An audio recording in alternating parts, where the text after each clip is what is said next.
Ustaazii mee gaafii tokko isin gaafadha.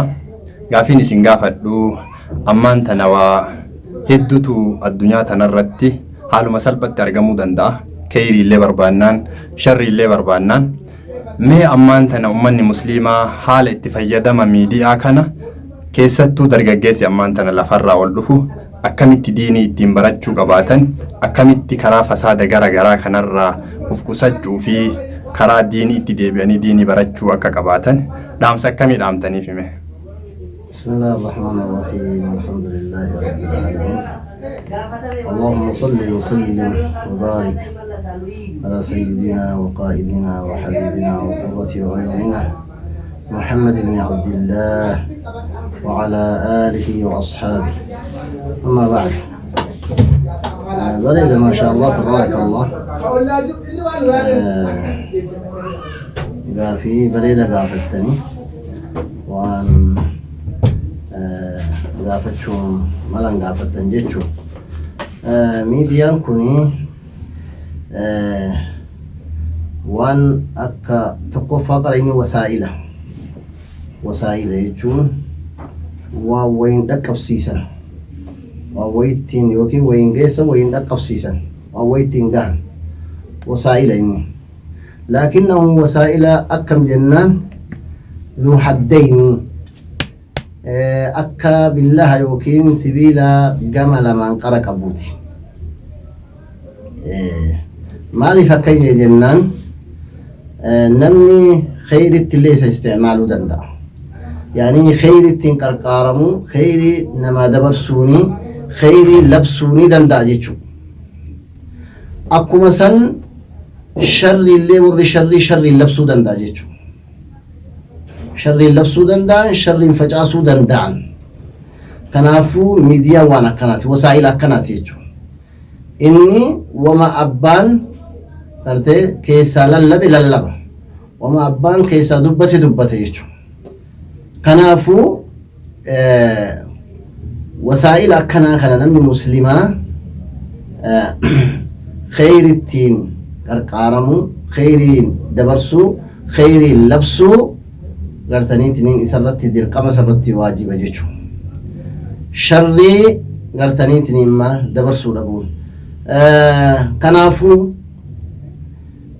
كايني يمكن نمي مسلمة والمعقلة مسلمتي تهي أكمتي وان كان قرقارما تقفها شروط قبوني كن عقلا نمي عقلي قبوا غرتني عقلي ينم بيك ميشا كنا أكمتي استعمال لا أكمتين خيري غرتني فجعفناني وكين خيري لبسناني واني تأوم لتقفها نمتشي وان كان يوكين وان كان لبس يوكين وان كان هردف يوكين وان كان فاند أهو ميديا لكنا كن يوكين ميشا لكنا كن ميشا أتي يو كرا ربي جالتون غرتنين ديم سفته يوكين كرا ربي جالتون رتي ديمته غرتنين جنة التين سيجي سودان دو خيري يرو جبابا خيستي دقيقة كلما خيستي سدي خيستي يرو مراسة خيستي خيري كان الدنيا أقبسي سودان ديتيجو أكو مثلا واني بدلنا ما نقول نكون يو أتي أسكيس شري قد بيفتو تاتي نما حدثي بلستي بدسينو شري ورساني غرتني تنما أكو مري بدي وجتون بدين سنسرتي كتبوا مدنديت إذن كنافو جتش نمني ميديا كنا هردفو يوكي ميديا كنا روادة برسو يوكي ميديا كنا هردفو انضباط أقباتو برباج جتشون يرو ما قرايو أي سينو نية صالحا سينو برباج إنما الأعمال بالنيات أني خيري هردفا تقو كنا يونما إسانا قرتي والبسو تاتي وان كان خيري لبسا نيتشو قبل بعد نيتي وان شري يو إنما وان كان هردفو تاتي قرتني تنين فلا خيري سن على طول فلا خيري سن قرتي سيني أتشرها خيري دبتو برباج سيجو مال جنان ميديان كوني akka fakkeenyaa fi كرا قدا داندي قدا شارع قدا فلا أغرتها تديم تسيغي سودي كان أولينو لكن داندي كان را داندي ديك أجيرك إن أجيرا جيتشو كأسين غورسو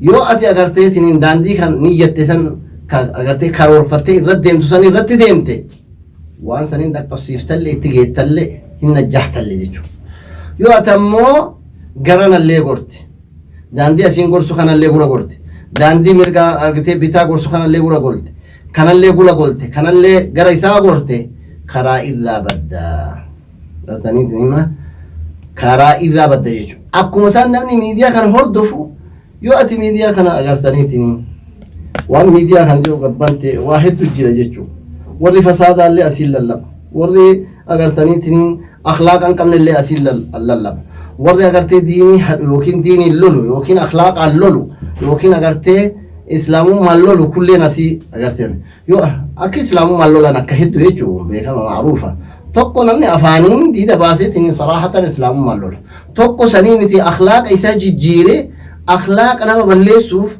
أخلاق ديني فالسو أخلاق كان ديني لولا جيش نمني كن ديني لولو جرا جيش يو أتينا ما كان هردفت يو كان قولا ديمتي يعني سمان ببال أتا ديما جيشو ديمتي بكا كرا عراتا وكين كرا بدا كرا مستقيم الراسباسة جيشو كنافو ورّي ميديا هردفن ميديان ميشا وان أبان كيسا دبرسو ميديان ميشا وان أبان داوتي وكين أبان أغرتي هردفو أغرتاني كنو في وكين دبرسو كنافو شرون إساني تقفى فساد أرما خيس جرو إجراغ قبطو لميسيتو أغرتي حركة إساتين بدي كان أغرتاني تني لاكي يوكين أغرتي سينو دبو يورا دفل أغرتاني تني مال إلا دبرو أغرتاني تني دون وسو أغرتاني تنين اهتمامة تكون كننيف وسو أغرتاني وني تكون فنه مالف دقيقا علمي نما قبو ديكورا جرون نما كن أغرتاني تنين قباب دول وين دقات قلب المرء قائلة له إن الحياة دقائق وثواني جان دقات قلب المرء قائلة له أغرتي وني نما تيرو أهدتو وانجي أنا أغرتاني أبان وانجي تجي أنا أغرتي أكس قرسي سجيشو إن الحياة دقائق وثواني جرم ما نول ما قالت دقيق ما في سكن ديدا يعني وقت أما فكينا في قرانا قرتي وأنت قلالوف دقيقة قسيس الرافضة أسوة بين نوس ساعة دبر أسوة بين ساعة دبر أسوة بين كنافو أغرتني كن ورن أغرتني تني خيريات الدين تولي الراس دار يوكين الراس الأو يوكين سيهنكس يوكين أغرتني سيمرسو تعجيجو كنافو نمني إيجا هدف قباتو قبا جيتشو نمني ميديا جالا ديمو هدف قباتو قبا ميديا كنا هدفني أتي أغرتي ميديا كنا هردفتو في مال خيري براتوف أجي على طول أسو غران غورين أسو غراسين غورين فلا خيري سندقو قبا جيتشو فكينا فتمنا برمسا ديمو جرت مني برمسا أغرتي كيلومتر أغرتنين تنين لما سدي حاجة نفكينا كرا كنرا وني أغرتنين تنين نمني دعوتو قدين إيهاتو قديم دي هاتو يجو وني عجائبا كسياب سجيسو كيوكين أغرتي سجالة جيسو كوكين سياب سجيسو يو أتي كان اللي دقيقة كنا برد آبد دقيقة كودن شمبرد آبد يو كان اللي أتي دقيقة دقدم صدوم برد آبد يرون أتي مانا برمسا رقبسو يرو دبر جيجو سنسين سنجيجو يو سنتلي برمسي سدبر جيجو أكسن نمني أغرتني تني ميديا كان هردفو غرنا ملتون قبو غرس ملتون قبو وان بهيفسن وان أغرتي هردفو قبا وان سنجلا ديمو قبا كرا أغرتني خيري خرب بجالت يونما قرآن هردفوتات يوكينما مواعظة محاضرة هردفوتات يوكينما برمسوية أتشكيست برمس خيري هردفوتات على طول لقيتنين فلا سنجلا يرو إساف كنا متي هردفي كيسا ديبو قبا جيشو يو أمو أكسنتاتين كونينما بحرت بو جيشو بحري يو أتسير أغرتي مرقل آلتلي فلا يترمتون قبو يو أتي بتال آلتلي فلا يترمتون قبو يو أتي دور آلتلي فلا يترمتون ميديا أنا ما كنا أغرتني تين أكبارات سلكيم سودان داجيتشو إن برنامج يوكين برنامج يوكين أغرتي إذا خيستي قبائه دبر فمو وان قديم إيه نجيتشو وان الدنيا كانت شوفتهم دخيسة جرا جيتشو أفان شوفان عادة شوفان واجفان جيتشو كنافو علمنا ما وان بهسني فتي ني قرانيا إسا تلفتشو lammeessituu karaa isaa irraa bitaa mirga laaluu dhabu fuulaa sanitti qajeelu achi dhaqu khayrii isaa achirraa yoo ka dabarsu taate yoo ka fudhatu taate yoo ka agartaniitiin maal yaanii facaasu taate jedhee yeroo isaa kenneef yeroo murteessa ammallee keessattuu wanni moobaayila kanarraa irra dabruu yeroo guddaa sirra si gaafata jechuudha. Galgala baada ishaa yoo ati deemtee waan kana ka hordoftu taate osoo ati sakandii taaya yookiin daqiiqaa taaya ati jeen sa'aan shangaa sa'a hagam deemtee wudu'attee sa'a hagam sunnaa salaattee sa'a hagam raftee sa'a hagam kaatee khalaas adhkaarri si jalaa dabra jechuudha. Adhkaarri sila wajjaa irriba adhkaaru nawmi ka ji'an adhkaarri irribaa si jala dabre akkuma san istighfaara barbaachisan yeroo rafuuf deemu istighfaara deebee argatee istighfaara deebee waan dambii guyyaa irraa agartaniitiin himma dambii guyyaa irraa istighfaara deebee sila agartee rafuuf malee istighfaara sanis hin dandeettu akkuma moobaayila qabate sanii lafa dhahuun mala namichi agarte yeroo inni qabu ammallee waqtii mutaakhira gara fajrii salaatul leeyliin ka'uu dhiisi salaatul leeyli agartee fadlii hagasii qabdu itti ka'uu dhiisi salaata fajrii tuyyuu ittiin ka'u yoo ka'ellee jama'an jalaa dabree jira jechuudha. Kanaafuu ta'athurri isaa gartanii ta'athiir yookiin agartee faana badaa yookiin agartanii ta'athiira badaa mataa isaatiif ija isaatiif harkaa luka isaatiif qaama isaatti dhaqqabsiisee jira jechuun kun kan inni jala kanaafuu la namni muslimaa kanaan agartaniitiin dagamuu kanaan garraramuu yookiin kanaan sobamuu kanaan hayaati isaa dayya'uun hin malle jechuudha. Yeroo inni yeroo niyyate san yeroo sanitti waan hordofee waan dabarsee waan kana biraa deebi'uu qabaa malee isa agartee bahara kana halkan guutuu daakaa bulee qaamni isaa sababaa hirribni itti xiqqaateen maisha yookiin jiruun isaa sababaa inni yeroo malee rafuun agartee kanaafuu rakkoon garagaraa rakkoon sihhaadha ka fayyaa rakkoon aafiyaa rakkoon imaanaa rakkoon agartanii jiruudha rakkoon agartee usraa ufii yookiin faamilii ufii yookiin beeksisaba ufii yookiin wanni dayya'uudha sababaa kanaan agartaniitiin argamte jechuudha. Kanaafuu wanni isinii dhaabnu miidiyaa isticmaalaa karaa khayrii keessatti isticmaalaa muraasa waqtii haddadamaa ta'uu qabda waqtii kennuufii qabda waqtiin kiyya nuusa sa'aa yoo jette daqiiqaa 20 yoo ta'e hagas callaa kennuufii qabda sa'aa tokko yoo jette hagas callaa kennuutiif qabda haganatti gabaabsitee biraa deebi'uu qabda hagaruma isiniin jechuu yaadeeti jazakumullahu khairan barakallahu fiikum wabillahi tawfiq alhamdulillahi rabbil alamin. بسم الله الرحمن الرحيم الحمد لله رب العالمين الصلاة والسلام على أشرف المرسلين سيدنا محمد وعلى آله وصحبه أجمعين وبعد السلام عليكم ورحمة الله وبركاته دقيقة تكينيا بك جرت هندتي ور خير دقيقة نواتاسو قر أمو شر راجفة نواتاسو جنة yeroo amma nuti jirru kana keessatti yeroo ajaa'ibaa keessa rabbi nu jiraachise yeroo jannanni illee as jiru yeroo jahannam illee as jiru jechuudha. Miidiyaa kanaan haguma xiqqootti jannata ajaa'ibaa kana bitatta olomaii dhageeffattee darsii ajaa'ibaa dhageeffattee khayrii meeqaatam dhageeffattee miskiina gargaaruu taatus asirratti miskiina adda addaa gargaaruu dandeessa khayrii facaafatu bifa adda addaatiin sadaqaa haa ta'u afaaniin khayrii dubbatu haa ta'u waa hedduun jechuudha. akkasuma gartee sharri illee facaafatu dandeessa jechuudha duuba sirba hamaa ajaa'ibaa kana gartee sirba fokkataa kana sitti gadi baasuudhaan muuziqii adda addaa tana tagartee si dhamaastee diinii keessa wallaalchistee duniyaa keessa wallaalchistee haadha si wallaalchistee abbaa si wallaalchistee aana si wallaalchistee fira si wallaalchistee dhamaastee si keessu si gabbaasan jechuudha. Asuma keessa jira gartee warri arraba qofaaf gartee waan kana banatee mallaqa itti kafalee waan isa ajaa'ibsiisu wal arraba mallaqa kafalan jechuudha. Zabana kana dhufee zabana namni wal arrabsuudhaaf mallaqa kafalatee gurba banatee hundi keessanuu gimaatam jedhee warra gabboo tokko gaaf tokko akka tasaa osuma deddeemu argite gimaatam hundumti keessanuu gurba arraba qofa banatan jechuudha. Mee gartee namni zabana ofii fitee arrabatti maqaa ofiitii fi diinii ofiitii fi kabajaa ofii sharafa ofii duniyaa fi akiras mallaqas kaballeessu jechuudha. Yeroos kaballeessu jechuudha. Yeroo feesisa bika san dhaquudhaaf mallaqa feesa kabaasan jechuudha. Wanni kun waan jedhan sayfun zuu haddayni sayfii qaara lama qabu jedhan duuba irra hedduun namaa ittiin jallatu jira. Rabbi nu hasattaruu malee ittiin jallatu jira jechuudha. Intalli abbaan dhagayeessu gurbaan abbaan dhagahu haadhan dhagayan abbaan dhagayan waan kana eega gurratti qabatanii gartee waan kana laaluu fi yookaan dhageeffatutti shaagalan waan ijaallalanii waan dhageeffatanii ilmi bikka itti ergatan dhaquu dhiisee jira jechuudha. Maaliif? Mee waan akka misaalatti yeroo tokko asirra gadhiisan isinuu agartan jechuudha. Nama osoo miidiyaa kana osoo asuma keessa waa laalu fooq irra lafa dhawu. Osoo asuma keessa waa laalu makiinaa jala bu'u. Osoo asuma keessa waa laalu boolla keessa bu'u. Osoo asuma keessa waa laalu bishaan keessa bu'u. Wanni sun haqiiqa dhugatti waan haqiiqaati. Awwaan ija kiyyaan anummaan kun tara hedduu argee jechuudha akkasitti waraabee gartee hin geessine malee zamana dhiyoo kana jechuudha nama qoreen ija waraantee rabbiin gartee qoreen ija isa waraantee dhabdee rabbiin isa baasee warrummaan gartee biroo kaachi as deemu jiruuni arganii jedhaniin jechuudha.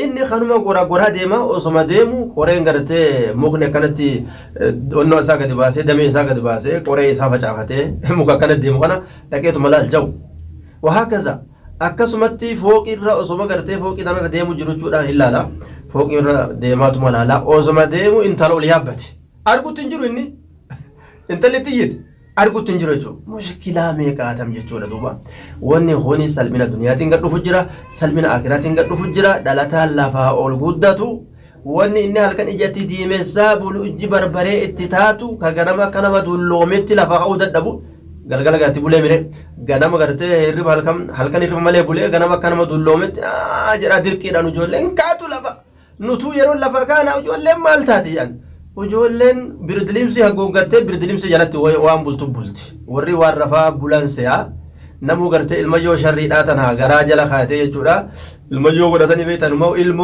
ilmoo akka namni jabeessu nama ilmoo dhabaan itti ba'an akkasii jabeessanii bar uf jala galchanii harkaan bu'u jechuudha. Waan gartee telefoona isaaniitiin hidhan kana ka xalafan kana gartee koodii telefoona godhan akka namni jalaan banne kana kamaraata itti tolfatan kamaraata yoo guyyaa kana guutuu jala teessee ilaalaa oolte beekuu hin dandeessu akkamitti itti tolfatanii waan akkana kana maaliif sharri achi keessatti waraabbatanii qubaa waan qabaniif akka nam tokko jalaa baneen agarre xaxanii telefoona isaanii akkasitti deemmatanii jechuudha. Duuba musiibaa akkanaatti jira yaa jara keenya har'i duniyaadha boru akhiraadha dullumti gartee gad dhufti duuti gad dhufti humnaan dadhabuun ijaan dadhabuun gurraan dadhabuun qaama keetiin dadhabuun gadi dhufa akki har'aa kun akka har'aatiif akki boru dhufu adda adda kanaafuu mee fuuldura kee ilaali duniyaa keetiif dalagadhu fuuldura kee ilaali akhiraa keetiif dalagadhu malee har'a gartee humna qaba jettee ijaan arguu danda'a jettee qaamaan utaaluu danda'a jettee akka feeteen baxiraaniin hin fiffiigin jenna ergisa gooftichaati. Humni kun darajaan gartee amma irra jiran ka dardarummaadhaa kun jechaadha kun ergisa gooftichaati booda nama biraa galaa sinsobini dardarummaan hadaraa ergisa gooftichaati booda ni galaa jee lasmi takka durbaase baarakallahu fiikum jabaadhaa sheer. Sheekamee gaafii gabaabduu sin gaafadha. Barbaachisummaa miidiyaan uummata islaamaatiif qabu keessatti uummanni islaamaa namni ammaan tana teeknooloojiitti fayyadamu kun miidiyaadhaan diin islaamaa baratee hongaga'uu ni danda'amee akka dur gaaddisa jala taa'anii olomaa'ii bira deemanii markaza seenanii baratan sanitti miidiyaan oonlaayiniin barateeti diinii bakka barbaaduun gahuu ni danda'a. Alhamdulillahi rabbil aalamiin summa salaatu wassalaamu ala rasuulillahi sallallahu alaihi wasallam. Kuni gaafii bareedaadha miidiyaadhaan namni baratee gahuu ni danda'a waan jedhu ni danda'a suni maalitti hidhama jennaan jabeenya abbaatitti hidhama yoo abbaan murannoo qabaatee ni baradha akkuma gaafa muka jala ta'anii baratanii sanitti akkasumatti ni baratan kana ragaa wanni ta'u gaafa agartee baaltook jedhanii miidiyaan baaltook lafa jiru gaaf saniin keessatti ummanni agartee keenna ka Oromoodha miidiyaa baaltooksan irratti barsiisaa turan gaaf san keessatti ijoolleen hedduun qur'aana agartee takka jedhanii aliif irraa eegalanii baratanii buusanii eegasanii agartee kaa kitaaba biraatti aansanii akkuma darsaa biyyaatitti warri fayyadame hisaaban qaban ammaan kanallee zuumii miidiyaa jedhamuun ummanni agartee kaa sheekarraa baratanii achii deebi'anii maayikii hedduu qaba akka sanitti agartee kaa walii qabanii warra bukaarii qara'u jiru jira warra kitaaba agartee sunana nasa'ii qara'u jiru jira warra matnii afran qara'u jiru jira bifa kanaan hisaaban qabu qur'aana agartee namni huruufarraa takka jedhee agartee kaa akkasii qara'u jiru jira hattan san dhiisi namni islaamahee amma diin islaamaa seene jechuun haala saniin miidiyaa kana irratti ka takka jedhee agartee ka shuruuxa salaataa waan silaa agartee rabbiin dirqama irra godhe waajibaata mara baratee qur'aana rabbii barate hisaaban qabu jechuun bifa kanaan kuni maal irratti hirkata jennaan murannoo abbichaati irratti hirkata malee miidiyaadhaan barachuun yeroo ammaa akka malee laafaadha haala agartee jireenyaatiif illee abbaan mana isaa keessa taa'ee ka agartee ka lafa taa'eetiin osoo cinatti jedhee akkasitti taa'u kaleen hin dhukkubne firaasha isaatirra taa'ee teessoo isaatirra taa'ee shaayii isaa dhugaa nagahan baratuu danda'a kuni waan beekamaadha waan mul'ataadha waan yeroo ammaan kana agartee ijaan argu jirru jechuudha haala kanaan hedduudha. Baarakallahu. Sheekame barbaachisummaa miidiyaatii fi miidhaa miidiyaan uummata musliimaa irra geessu fi faayidaa miidiyaan uummata musliimaatiif qabu daqiiqaa muraasatti mee akkamiin nu ibsitan? بسم الله الرحمن الرحيم الحمد لله رب العالمين الصلاة والسلام على أشرف المرسلين وعلى آله وأصحابه أجمعين أما بعد فايدان ميديان كبو ميديان ميشوتا نمني حالة سلبتي ولين كنا متوقعو ميشوتا كراكا لوداني مانا كيستي بكا دلقاتي بكا يوكين بروم سابيروتي لول كابسيساني دبرسوتي ميشا كراكا بابنا نتفايد مني جاتشورا فايدان إسا نمني biyyuma tokko keessa taa'eetiin biyya hedduutti waan dabarsu tokko nama fayyaduu danda'a. Qur'aana yoo qaraasise biyya fagootti nama fayyaduu danda'a. Hadiisa yoo qaraasise akkasuma waan biraa yoo barsiiseetiin jedhe karaa salphaatti itti fayyadamuu danda'anii. Miidiyaan karaa gabaabbinatti bakka tokko yoo ati dabarsite yoo isin wal qunnamtiin jiraatte namni cufti irraa fayyadamuu danda'a. Karaa salphaatti meeshaa ittiin guddachuu ittiin danda'anii jechuudha. Meeshaa ittiin guddinaati. Kana deebisee waan biroo deebisee waan akka isaa deebisee meeshaa dafaniitiin namni komunikeet godheetiin waan baratu tokko namaan gahuu danda'u namni illee achi fuudheetiin fayyadamuu danda'a jechuudha. Karaa kanaan faayidiin isaa baay'eedha. Muhaadaraa itti godhuu danda'an, quraana itti qaraasisuu danda'an, hadiisa itti barsiisuu danda'an, nahwaa itti barsiisuu danda'an wantoota hedduu waan akkanaa kanneen irra fuudhaniitiin faayidaa kanaan itti fayyadamuu danda'anii jechuudha. Miidhaan isaa yoo kana dhabanii kanaan argatini namni yoo waan akkanaatiin wal qunnamtiin kan jiran taate namni duubatti hafaa, addunyaadhaan duubatti hafaa. Barumsa ilmii kanaan namoota achirratti ol bahanii waa dabarsan kana ol baasaniitiin dafaniitiin wal qunnamtii godhaniitiin waan kana argachuu hin danda'anii kanaan duubatti hafiinsi irraa argama jechuudha. Miidhaan namarra dhufa jechuudha. Saba kanarra miidhatu argama. Assalaamu alaikum. Sheekamee barbaachisummaa miidiyaan uummata islaamaatiif qabu akkaataa itti fayyadama ummanni muslimaa miidiyaatti fayyadamaa jiru irra yaada gabaabaa. بسم الله الرحمن الرحيم الحمد لله الصلاة والسلام على رسول الله صلى الله عليه وسلم قالت ومي قافينة نقافت برباج ثم ميدياني أمة إسلاماتي وكان حواس إسلاماتي في أبو مالي برباج ثم قالت ميديان حواس مسلماتي في أبو باي قد درا ميديا جتشوني إفننا ميديان يو اتفايدمته barumsa garteettiin gandalachuu sii kenna. Barumsa addunyaaf akhiraa si barsiisa. Miidiyaan gartee uummanni islaamaa isaa ammaatti gartee olomaa'onni keenya urjiiwwan keenya uummata islaamaa barsiisaa jiran dukkana keessa gara eegasii teknoolojii ammaa kanaan ifnanatti uummata keenya baasaa jiran. Maaliif jennaan miidiyaa kanarratti quraanatu deemaa, miidiyaa kanarratti ilmii garagaraa hayyoonni keenyaaf olomaa'onni keenya uummata keenya bakkuma inni jirutti barsiisu jiran.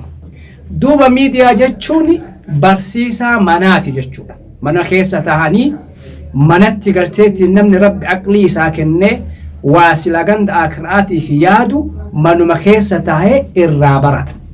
Duuba garteetiin faayidaan yookaan miidiyaan qabu takka alamaa miti. Kana keessa tokkoffaa yoo lafa sii kaa'e miidiyaa kanarratti makhaarija quraanaatu deema. Warra quraana barsiisutu jira. Miidiyaa kana keessatti ahkaama garteetiin shari'aatti as keessa deemu jira. Miidiyaa kana keessa hawaasni keenya akkamiin wal gargaara, akkamiin wal jabeessa irratti eegasii hayyoonni yookaan urjiiwwan islaamaa beekumsa garagaraa barumsa garagaraa kennutti jiran. Sheekamee gaafii tokko isin gaafadha. Gaafiin ani isin gaafadhu yeroon ammaan tana keessa jirru kana yeroo wanti cufti gad dhiyaatte sooshaal miidiyaa kanarratti waan barbaaddu cufa khayrii barbaaddeef sharrii barbaadde bakkuma ciiftutti ati deemteetuun barbaaddu bakkuma ciiftu si dhuftu keessa jirra. Mee dhaloonni jenereeshiniin ammaa kun keessattuu ilmaan islaamaa haala kam jala deemu jiran karaa khayrii jala deemu jiran moo karaa sharrii jala deemu jiran dhaamsaa fi mee yaada qabdan gabaabinnan nuu ibsaa fi mee. بسم الله الرحمن الرحيم الحمد لله رب العالمين والصلاة والسلام على من لا نبي بعد وبعد غافي بريدة غافت عثمان كينا غافين كون قمات اللي بيتو منام نمرتو بيكو حاتا واجد أمواف نغافت مالي دبيني فجرتي رسول ربي وانجلنا عليه الصلاة والسلام جننتون بريد دودا غروا وامروهين نما feetuun waan ruhiin ijoollee feetuun waan shayxaanni jaalachiisuun marfamte jannanni jannata seenuudhaaf waan ruhiin namaa jibbituun jechuu kiyya waan fokkataa waan ruhiin namaa jibbitu qorra qabbana ibidda waan garagaraatiin guutamte jannata seenuudhaaf wantoota kanneen cabsitee waan jibbaa kana dalaydee waan ruhiin teefeetu dhiistee waan gaarii dalaguu qabda.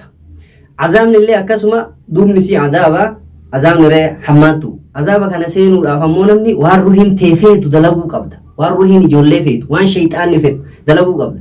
Kana yoo dalaydu ibiddaan walitti dhufaa jechuun namni tokko. Kanaafuu beekamaadha. Hawaasni miidiyaan hawaasaa amma wanta lamaanuu qaba. Irra hedduu wanni sheer ta'u wanni laayik ta'e koomentiin ta'u wanni sa'aa hedduun irratti dabarfamu waan ruhiin namaa jibbi waan ruhiin shayxaanaa jaalattee waan uumatti inni badaa ta'e kanaan jechuudha.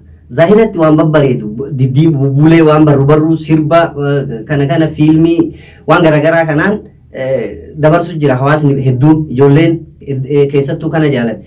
Kanaafuu irratti hojjetamee yoo waan kana gara dansaatitti deebisne malee khaxara keessa jirra. Ummanni ijoolleen lafaa ol kaanaan gaafa waggaa 3 simuu yookiin silkii harka qabachuu jalqabdi. Silkii tana keessa hamaa hedduu jira.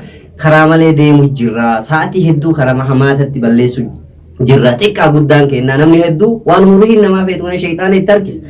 Hadiisa caqasutti, quraana caqasutti, da'waa caqasutti, waan garaagaraa caqasutti hin hajamtu shayxaanni ittiin hajamu ittiin hungeessu. Kanaafuu irratti hojjetamuu qaba malee haala hamaa keessa jirra jechuu barbaade. Mee barbaachisummaa fi miidhaa miidiyaan uummata islaamaatiif qabu gabaabsaati mee gabaabsitanii akkamitti ibsitan? Dursoo galatooma miidiyaa irratti nu affeeruu keessaniifis akkasumas miidiyaan ijaaf gurra uummata nama maraati. Islaamas ta'e kiristaanas ta'e namni miidiyaa hin qabne bakka tokkollee ga'uu hin danda'u. Miidiyaan waan dhukate baasa. Argitee yaaddoo uummata islaamaa ka guddina argitee baay'inaan khayrii irratti dalagamu. Waan khayrii waan gara rabbiiti irratti dalagamu. Waan gara namaatiif illee nama fayyadu ilmee namaatiif illee argitee gorsa nama maraaf ta'u. Wanni kun ol ba'u jechuun nama gurguddaa dhiisii ijoollee xixiqqoo daa'imman lafaa dhuftu illee in fayyada. Sammuu gaariin namni guddata. Argitee miidiyaan waan kanaaf fayyadaa uummata islaamaa hedduu nama fayyadaa jedheetti yaada jechuu barbaadeetan gara kiyyaan.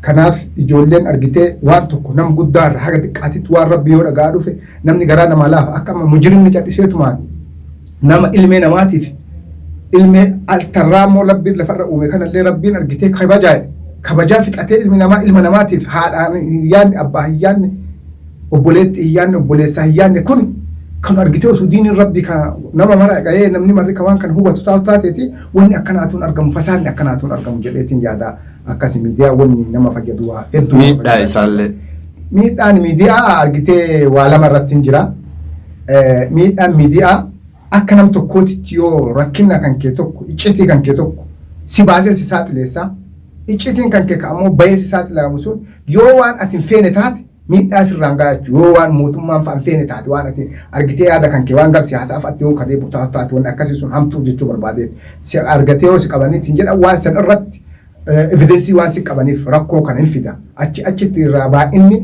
hedduu waan itti nama fayyadu irra caala jedhee yaadaan gara kiyyaan. Galatooma. Gaafii tokko isin gaafadha. Gaafiin ani isin gaafadhu miidhaa sooshaal miidiyaas ta'ee miidiyaaleen hawaasummaa ummata irraan gahaa jiru keessattuu ummata musliimaa dargaggeessa lafaa dhufu dhaloota jenereeshinii ammaa kanarraan gahaa jiru fi faayidaa inni buusaa jiru mee gabaabsitanii akkamitti ummataaf ibsitame? Assalamu alaikum warahmatullahi wabarakatuh.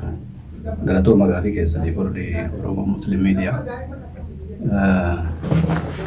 Faayidaan miidiyaan uummata islaamaatiif buusaa jiru fi miidhaan inni buusaa jiru yoo wal bira qabnee ilaalle silaa faayidaa turra guddaa yoo itti fayyadamne yeroo faayidaan isaa yeroo agartee biyya gara garaa taa'e uummanni islaamaa sheeka agartee yookaan soqeen agarre yookaan deemee akka durii miilaan deemee irraa baratuu hin dandeenye hunda biratti gara laafaan baratu yoo agartee biyya Arabaa taa'ee biyya Ameerikaa taa'ee Kanaadaa Awustiraaliyaa biyyoota garaagaraa irraa yookaan biyya keenya irratti baratuu danda'a sheeka silaa soqeen agarre irratti yoo ammoo faayidaa san dhiiseetiin garuma waan adda addaa jala deemeetiin waan ammoo isan fayyadan akiraafillee hadhaa dunyaatiifillee waan isan fayyanne jala ka deemu ta'e kasaraa guddaa ammoo irra guddaan yoo ammoo itti fayyadamne faayidaa miidiyaan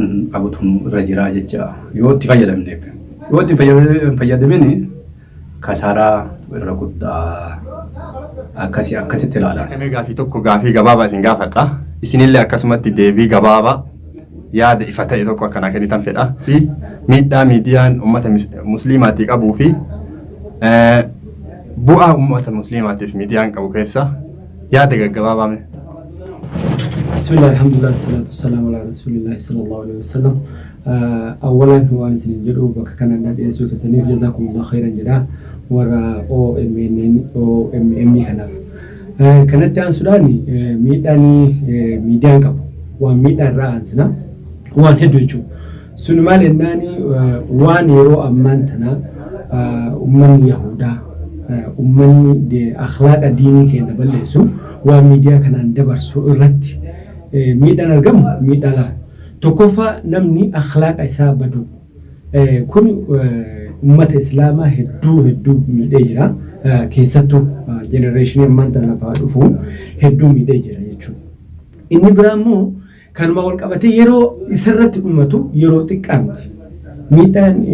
Miidiyaan haala malee itti fayyadamu. Miidiyaa yoo jennu addaan baasuu qabna. Miidiyaa khayrii ittiin dalagantu jira, miidiyaa sharrii ittiin dalagantu jira.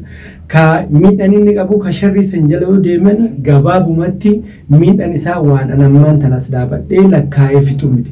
Kun immoo himaansa taate malee wal yaadachiisoo taate malee waan himanii fixanillee miti hedduu miidhaa guddaa qaba jechuudha. Kara malee yoo itti fayyadaman.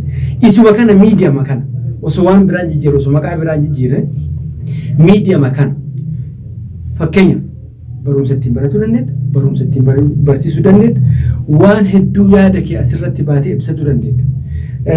Miidiyaa kana rakkinni uummanni islaamaa qabu eessa akka ta'e beektee bakka rakkinni islaamaa qabu san dhaqxee akka barumsi dhaqqabu godhu. Miidiyaan kun ammallee afaan garaagaraatiin waan heddummaatuuf hedduu afaan garaagaraatiin waan dabaruuf miidiyaan kun heddummaatee namoonni afaan keenya kana dubbatan miidiyaa kana babal'ifatanii miidiyaa kanaan barumsa dabarsanii miidiyaan kun faayidaa akka irraa argatan godhuun waan guddaa tokko. Kana jechuun barumsa duraan warri asiin duraa deemee dheebotee itti caccabee itti arrabsamee itti dhukkubsatee tiniin fagoo deemee barate san har'a of jalatti argatu jechuudha. Kun immoo jazaa lafa balleessuu hin qabne jechuudha. Waan duraan uummanni keenya itti dadhabee nuun dhaqqabsiisanii karaa miidiyaa kanaan hawaasa bal'aa biraan karaa miidiyaa kanaan akka dhaqqabsiisuu dandeenyu irratti akka dalagamuu qabu kun faayidaa guddaadha. Asuma irratti isin gabaabsaa jazakumullahu khairan wa sallallahu alaikum.